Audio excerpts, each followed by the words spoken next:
Shalom. Renungan kali ini berjudul Kekuatan Allah dan Hikmat Allah, Ukuran Kekuatan Sejati, Pertukaran Kekuatan, oleh Evangelis Lokamanya Prawiro. Dalam Perjanjian Baru, Paulus mengajukan perbedaan antara standar-standar kekuatan dan hikmat Allah dan standar-standar dunia. Orang-orang Yahudi menghendaki tanda dan orang-orang Yunani mencari hikmat. Tetapi kami memberitakan Kristus yang disalibkan. Untuk orang-orang Yahudi suatu batu sandungan, dan untuk orang-orang bukan Yahudi suatu kebodohan. Tetapi untuk mereka yang dipanggil, baik orang Yahudi maupun orang bukan Yahudi, Kristus adalah kekuatan Allah dan hikmat Allah. Sebab yang bodoh dari Allah lebih besar hikmatnya daripada manusia, dan yang lemah dari Allah lebih kuat daripada manusia. 1 Korintus 1 ayat 22-25. Dalam Alkitab New International Version ayat 25 berbunyi, sebab yang bodoh dari Allah lebih bijaksana daripada hikmat manusia, dan yang lemah dari Allah lebih kuat daripada kekuatan manusia. Kebodohan dan kelemahan di mata dunia adalah hikmat dan kekuatan dari perspektif Allah. Penting untuk diperhatikan bahwa Paulus menggunakan hanya dua kata untuk mendefinisi kebodohan Allah dan kelemahan Allah. Namun kelemahan ini lebih bijaksana dan lebih kuat daripada apapun yang orang-orang bisa tentang.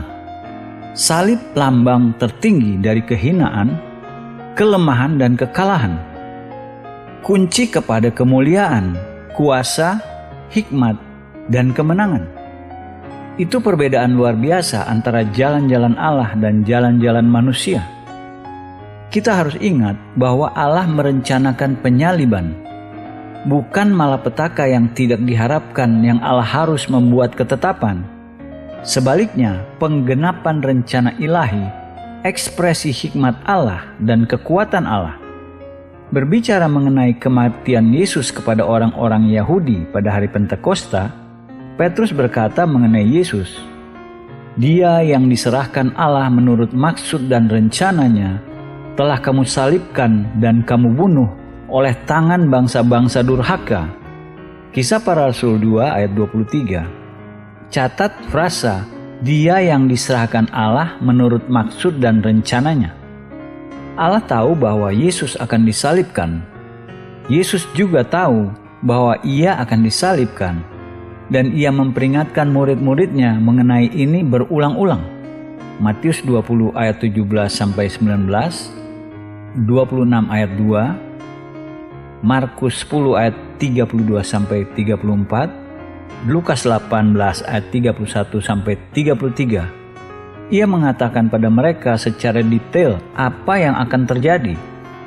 Namun karena mereka tidak mengerti hikmat Allah dan kekuatan Allah, karena mereka masih berpikir seperti orang-orang dari dunia dan memandang salib sebagai kelemahan, kebodohan, dan kekalahan, mereka tidak bisa mengerti apa yang Yesus katakan pada mereka. Penting untuk kita ingat bahwa salib adalah ekspresi hikmat dan kekuatan Allah. Pekerjaan mulia dan sempurna dari tujuannya. Ada frasa indah dalam Wahyu 13 ayat 8 yang menggambarkan Yesus sebagai anak domba yang telah disembelih sebelum dunia dijadikan. Ini menunjukkan kematian Yesus bukan kecelakaan. Di mata dunia, kebodohan dan kelemahan, namun hikmat dan kekuatan bagi mereka yang matanya telah dibuka melalui Roh Kudus dan firman Allah. Dalam surat pertama Paulus kepada orang-orang di Korintus, lagi ia mengkontras hikmat dunia dengan hikmat Allah. Sungguh pun demikian kami memberitakan hikmat di kalangan mereka yang telah matang, yaitu hikmat yang bukan dari dunia ini, dan yang bukan dari penguasa-penguasa dunia ini, yaitu penguasa-penguasa yang akan ditiadakan. Tetapi yang kami beritakan ialah hikmat Allah yang tersembunyi dan rahasia, yang sebelum dunia dijadikan telah disediakan Allah bagi kemuliaan kita. Tidak ada dari penguasa dunia ini yang mengenalnya, sebab kalau sekiranya mereka mengenalnya, mereka tidak menyalibkan Tuhan yang mulia. 1 Korintus 2 ayat 6-8. Paulus mengutip Nabi Yesaya, tetapi seperti ada tertulis, apa yang tidak pernah dilihat oleh mata dan tidak pernah didengar oleh telinga dan yang tidak pernah timbul di dalam hati manusia, semua yang disediakan Allah untuk mereka yang mengasihi Dia. Karena kepada kita Allah telah menyatakannya oleh Roh, sebab Roh menyelidiki segala sesuatu, bahkan hal-hal yang tersembunyi dalam diri Allah. 1 Korintus 2 ayat 9 dan 10. Berbicara lagi mengenai salib, Paulus mengatakan rahasia, hikmat tersembunyi yang orang-orang dari dunia ini, khususnya penguasa-penguasa dari dunia ini, tidak mengerti. Penyaliban ditahbiskan oleh Allah sebelum dimulainya waktu dan untuk kemuliaan kita. Suatu pemikiran yang indah. Melalui rahasia hikmat salib ini, kita bisa melihat tidak ada pikiran manusia bisa memahami atau membayangkan, dan tidak ada panca indera bisa membedakan apa yang Allah telah persiapkan bagi mereka yang mengasihinya. Ini diungkapkan hanya oleh Roh Kudus dan hanya melalui salib. Nas di atas dalam 1 Korintus selalu menggairahkan. Filosofi memiliki arti mencari hikmat. Sebagian besar orang mencari hikmat, namun hanya hikmat dari dunia, dan tidak pernah bisa memuaskan sepenuhnya. Hanya ada satu yang benar-benar memuaskan. Maka ketika kita mempelajari Alkitab dan mengenal Yesus, kita akan menemukan bahwa Allah telah mempersiapkan rahasia hikmat tersembunyi bagi umatnya. Kita juga akan menemukan hanya ada satu jalan untuk sampai kepada rahasia hikmat tersembunyi ini. Hanya ada satu pintu melaluinya kita bisa masuk. Pintu itu adalah salib. Hanya ketika kita mendapatkan melalui iman apa yang Yesus capai bagi kita di salib, dan hanya ketika kita mengizinkan prinsip salib dikerjakan dalam hidup kita, rahasia, hikmat tersembunyi itu, dan kekuatan Allah menjadi efektif dalam hidup kita. Hikmatnya, kebodohan bagi dunia. Kekuatannya, kelemahan bagi dunia. Namun hikmat Allah lebih bijaksana daripada dunia. Kekuatan Allah lebih kuat daripada dunia. Salah satu dari berkat-berkat Alkitab yang tak ternilai memampukan kita melihat hidup dari perspektif Allah. Pandangan Allah mengenai kekuatan dan pandangan manusia mengenai kekuatan berlawanan satu sama lain. Dikotomi ini mengarahkan kita untuk bertanya, apa standar Allah mengenai kekuatan? Pertanyaan ini dijawab dalam ayat dari kitab Roma, di mana Paulus menulis, kita yang kuat wajib menanggung kelemahan orang yang tidak kuat, dan jangan kita mencari kesenangan kita sendiri. Roma 15 ayat 1. Allah membuka mata kita untuk melihat bagaimana Ia mengukur kekuatan. Allah mengajar kita bahwa tanda Alkitabiah kekuatan bukan seberapa banyak kita bisa melakukan, sebaliknya seberapa banyak kita bisa menanggung kelemahan orang lain yang tidak kuat. Memuaskan menjadi kuat dengan kemampuan kita sendiri, namun itu tidak benar-benar membutuhkan banyak kekuatan spiritual. Kekuatan spiritual dibutuhkan jika kita menanggung kelemahan orang lain yang tidak kuat. Kekuatan spiritual dievaluasi oleh Allah dan sesuai kitab suci sebagai ukuran di mana kita bisa mendukung orang lain dan menanggung kelemahan mereka. Tugas ini tidak mudah. Jenis kekuatan ini dan caranya diukur berlawanan dengan roh zaman ini.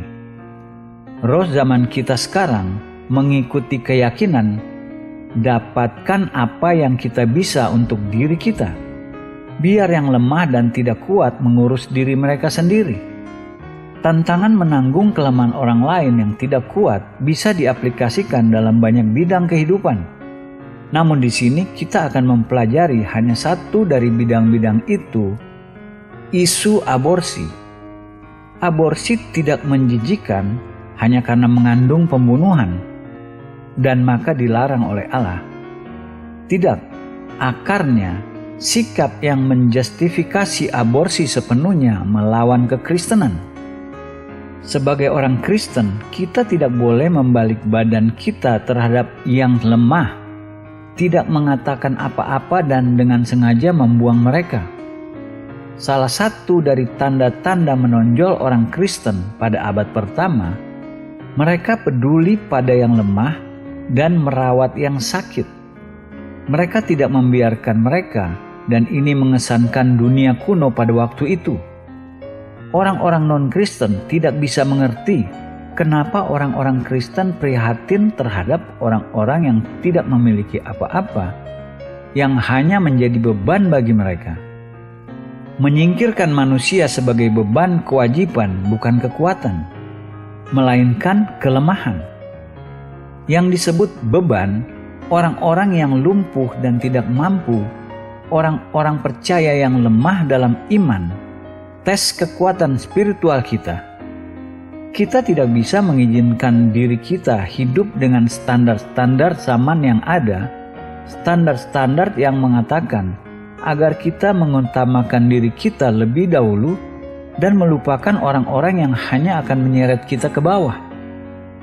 Motivasi kita sebagai orang Kristen untuk menyenangkan Yesus Kristus dalam semua hal yang kita lakukan. Begitu kita mulai hidup dengan mencoba menyenangkan Yesus, kita akan mengarahkan hidup kita yang berbeda sama sekali dari hidup orang-orang lain di sekitar kita yang hidup dengan standar-standar zaman sekarang. Dalam Matius 5 ayat 13, Yesus mengajarkan bahwa orang Kristen adalah garam dunia. Garam memiliki 3 fungsi praktikal yang diaplikasikan pada kita sebagai orang Kristen. Pertama, garam memurnikan dan membersihkan, antiseptik ringan. Sebagai contoh, ketika tenggorokan kita sakit, kumur-kumur dengan air garam mempercepat proses kesembuhan. Larutan garam digunakan dalam beberapa penyembuh medikal, dan garam laut bisa menolong menyingkirkan wabah dan mencegah inflamasi atau peradangan. Kedua, garam mengawetkan. Sebelum ada lemari es, garam digunakan untuk memproses daging agar menjadi awet. Pelaut-pelaut menggunakan garam untuk mengawetkan daging agar mereka bisa bertahan selama pelayaran di laut. Garam menyerap keluar kelembapan dari daging, menyingkirkan tempat bertumbuhnya bakteria.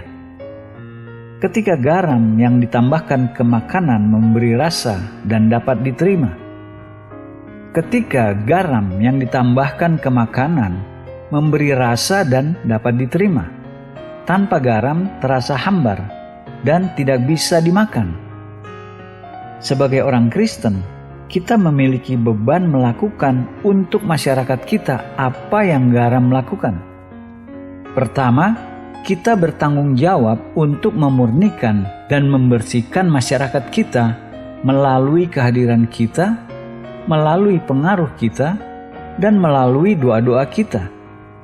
Kita menjadi pengaruh memurnikan masyarakat dari kekuatan-kekuatan jahat. Kedua, kita melestarikan masyarakat kita dengan menyetop kekuatan-kekuatan korupsi yang mencoba menghancurkannya. Korupsi bekerja dalam setiap bidang kehidupan kita, sosial, politik, moral, dan pendidikan. Namun kita menjadi pengaruh yang menahan kekuatan-kekuatan itu dan tidak mengizinkan mereka bebas bekerja. Ketiga, kita menjadikan masyarakat kita seperti garam dalam makanan. Kita membuat masyarakat kita dapat diterima Allah melalui kehadiran kita. Kita menahan penghakiman Allah dan menyerahkannya pada belas kasih-Nya melalui kehadiran kita.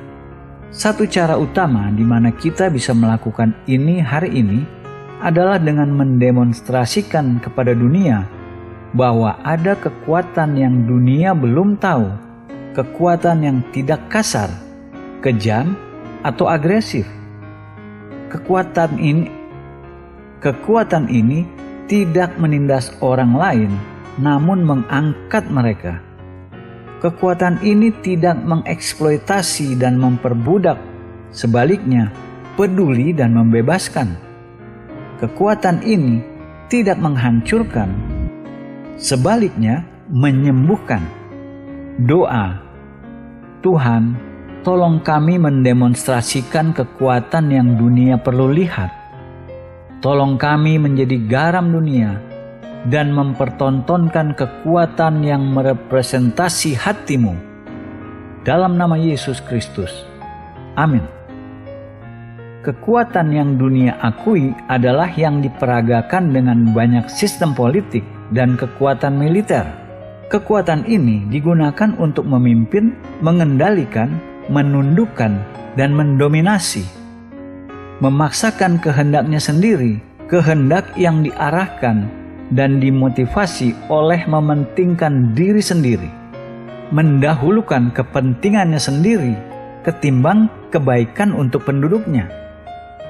Signifikan bahwa tinjauan nubuat Alkitab mengenai penutupan zaman dicatat oleh Yohanes dalam kitab Wahyu dengan berbagai kekuatan politik yang direpresentasi oleh binatang buas, singa, beruang, macan tutul, dan lain-lain. Binatang buas ini mempertunjukkan kekuatan yang dunia hargai dan berusaha untuk pertahankan. Kitab Wahyu mengindikasi bahwa kekuatan ini akan memainkan peran semakin penting dalam peristiwa-peristiwa yang akan diungkapkan untuk membawa zaman menuju penutupannya. Bukan saja kitab Wahyu menubuatkan datangnya antikristus dan tipu muslihat iblis atau deception, tetapi juga tujuan-tujuan Allah yang sedang dikerjakan dengan kemenangannya. Yesus direpresentasi sebagai Tuhan atas alam semesta yang berdaulat. Gelar yang diberikan padanya, singa dari suku Yehuda, Wahyu 5 ayat 5. Namun ketika Yohanes secara nyata melihat satu yang ditunjuk, ia tidak melihat singa, melainkan domba-domba seperti telah disembelih. Lalu berkatalah seorang dari tua-tua itu kepadaku, "Jangan engkau menangis. Sesungguhnya singa dari suku Yehuda, yaitu tunas Daud, telah menang, sehingga ia dapat membuka gulungan kitab itu dan membuka ketujuh meterainya." Maka aku melihat di tengah-tengah tahta dan keempat makhluk itu, dan di tengah tua-tua itu berdiri seekor anak domba, seperti telah disembelih, bertanduk 7 dan bermata 7. Itulah ketujuh roh Allah yang diutus ke seluruh bumi. Wahyu 5 ayat 5-6. Di sana di pusat alam semesta, di tempat otoritas dan kehormatan tertinggi, seekor domba kelihatan seperti telah disembelih. Yohanes berharap melihat singa, namun apa yang ia lihat domba yang telah disembelih. Interpretasi ini gambaran paling jelas untuk mengilustrasikan perbedaan pandangan dunia mengenai kekuatan dan pandangan Allah mengenai kekuatan. Dunia melihat singa sebagai lambang kekuatan dan kebesaran. Allah melihat kekuatan yang berbeda, bukan singa yang kuat, melainkan domba lembut tidak bersalah yang telah disembelih. Apa yang Allah pandang kekuatan, dunia menganggap sebagai kelemahan. Apa yang Allah pandang hikmat, dunia menganggap sebagai kebodohan. Namun ingat kembali apa yang Paulus katakan pada kita dalam surat pertamanya kepada orang-orang Korintus. Sebab yang bodoh dari Allah lebih besar hikmatnya daripada manusia, dan yang lemah dari Allah lebih kuat daripada manusia. 1 Korintus 1 ayat 25. Kekuatan Allah datang pada kita melalui satu saluran semata, salib Yesus Kristus. pada salib, pertukaran ilahi yang sudah ditabiskan terjadi. Yesus, Anak Allah yang tidak berdosa, menanggung ke atas dirinya kejahatan yang harusnya kita tanggung sebagai orang berdosa dan pemberontak, sehingga kita bisa menerima kebaikan yang Yesus layak terima. Yesus mati kematian kita agar kita bisa mendapatkan hidupnya. Ia dibuat berdosa agar kita bisa dibenarkan. Ia dibuat terkutuk agar kita bisa menerima berkat. Ia dilukai agar kita bisa disembuhkan. Melalui kematiannya di salib, Yesus dibuat jadi kelemahan dan kebodohan agar kita bisa menerima sebagai gantinya kekuatan dan hikmat Allah. Melalui salib, Allah menawarkan kita kekuatannya untuk menggantikan kelemahan kita, hikmatnya untuk menggantikan kebodohan kita. Faedah-faedah ini datang sementara kita menunggu dengan sabar dalam iman di kaki salib. Kitab Yesaya memiliki nas indah yang mengekspresi perbedaan antara kekuatan alami dan kekuatan Allah, dan cara agar kita bisa mempertukarkan kekuatan alami terbatas kita dengan kekuatan tidak terbatas Allah. Tidakkah kau tahu dan tidakkah kau dengar? Tuhan ialah Allah kekal yang menciptakan bumi dari ujung ke ujung.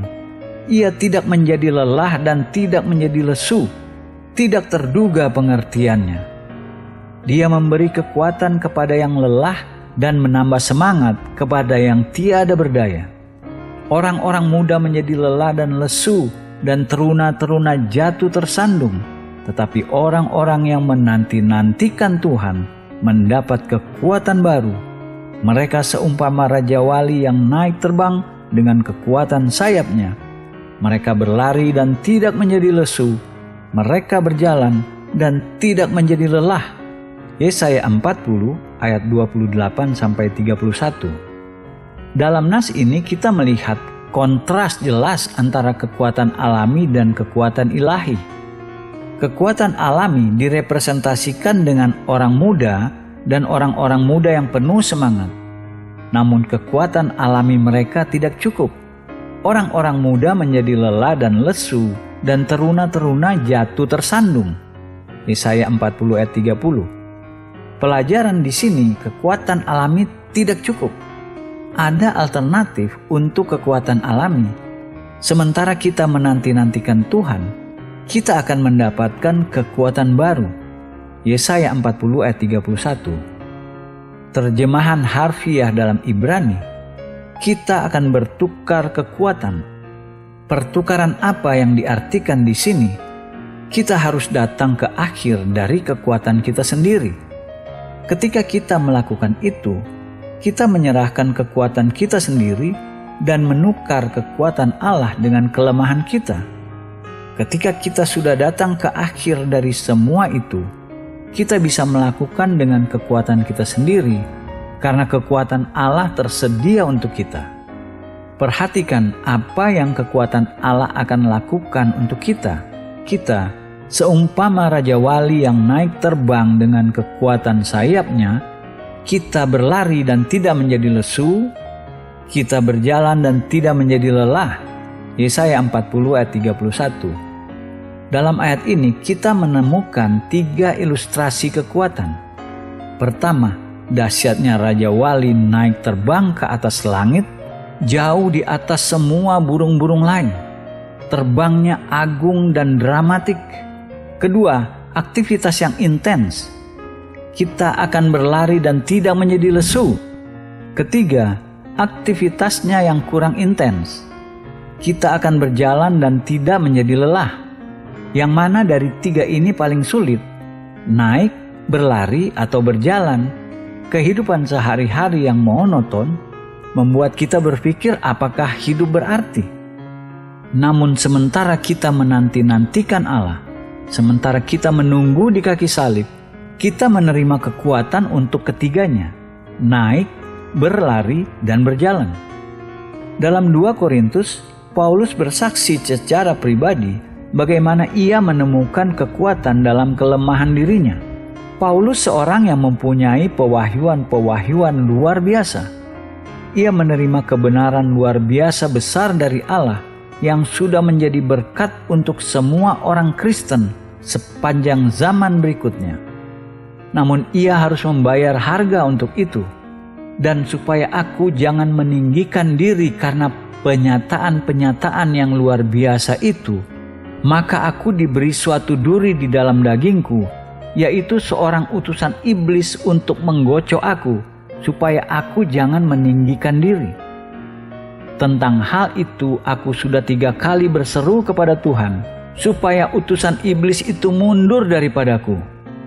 Tetapi jawab Tuhan kepadaku, "Cukuplah kasih karuniaku bagimu, sebab justru dalam kelemahanmulah kuasaku menjadi sempurna.